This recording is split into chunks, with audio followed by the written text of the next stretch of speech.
വയനാട് മേപ്പാടി നെല്ലിമുണ്ടയിലെ ജനവാസ മേഖലയിൽ ഇന്നലെ രാത്രിയും കാട്ടാനെത്തി. ആന പ്രദേശത്ത് ഏറെ നേരം ഭീതി പരത്തി. സുർജിത്ത് അയ്യപ്പത് വയനാട്ടിൽ നിന്ന് വീണ്ടും ചേരുകയാണ്. Good morning Surjith, welcome back to morning show. പറയൂ. ഗുഡ് മോർണിംഗ് എസ്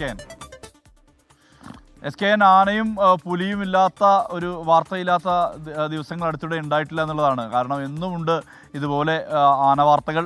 ഇന്നും ആന ഇറങ്ങിയിട്ടുണ്ട്. ഇന്നലെ രാത്രിയാണ് നെല്ലിമുണ്ട പരിസരം, അത് മേപ്പാടി ചെമ്പ്രമലയ്ക്ക് താഴെയുള്ള പ്രദേശങ്ങളാണ് ഇതൊക്കെ.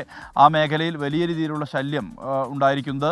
നെല്ലിമുണ്ടയിൽ ഇറങ്ങിയ കാട്ടാന ജനവാസ മേഖലയിലേക്ക് ഇറങ്ങി വരികയാണ് ഉണ്ടായത്. തുടർന്ന് ആളുകൾ ബഹളം വെച്ച് ഓടിക്കുന്ന ഒരവസ്ഥയാണ് ഉണ്ടായിട്ടുള്ളത്. ഇവിടെ മാത്രമല്ല, എരുമക്കൊല്ലി പരിസരത്ത് നേരത്തെ അറുമുഖൻ എന്നയാളെ കൊലപ്പെടുത്തിയ അനുഭവം ഉണ്ടായിട്ടുണ്ട്. തൊട്ടടുത്തുള്ള കടൂരിൽ കാട്ടാന ശല്യമുണ്ട്. ചുണ്ട റോഡിലേക്ക് വരുമ്പോൾ പുഴമൂല എന്ന് പറയുന്ന സ്ഥലത്ത് നിരന്തരം കാട്ടാനകൾ ഇറങ്ങുന്ന ഒരു സ്ഥിതിയാണ് ഉള്ളത്. ഇത് വനമേഖലയോട് ചേർന്ന് കിടക്കുന്ന തോട്ടങ്ങൾ ഉൾപ്പെടെയുള്ള പ്രദേശമാണ്, തേയിലത്തോട്ടങ്ങളടക്കമുള്ള പ്രദേശമാണ്. അതുകൊണ്ട് തന്നെ കാട്ടാനകൾ വിഹരിക്കുന്ന ഇടമായി ജനവാസ മേഖല മാറുകയാണ്. ആളുകളെ സംബന്ധിച്ച് വലിയ ആശങ്കയും പ്രതിഷേധവും ഒക്കെയുണ്ട്. ഈ കാട്ടാനകൾ നിരന്തരം ഇറങ്ങി കൃഷി വ്യാപകമായ രീതിയിലാണ് നശിപ്പിക്കുന്നത്.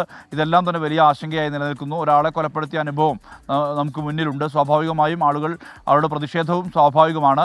എന്തായാലും ആ ഒരു അവസ്ഥയാണ് ഇപ്പോൾ നെല്ലിമുണ്ടയിൽ കാണാൻ കഴിയുന്നത്. കഴിഞ്ഞ ദിവസമാണ് കാട്ടാന ഇറങ്ങിയത്. S K. Okay, thank you.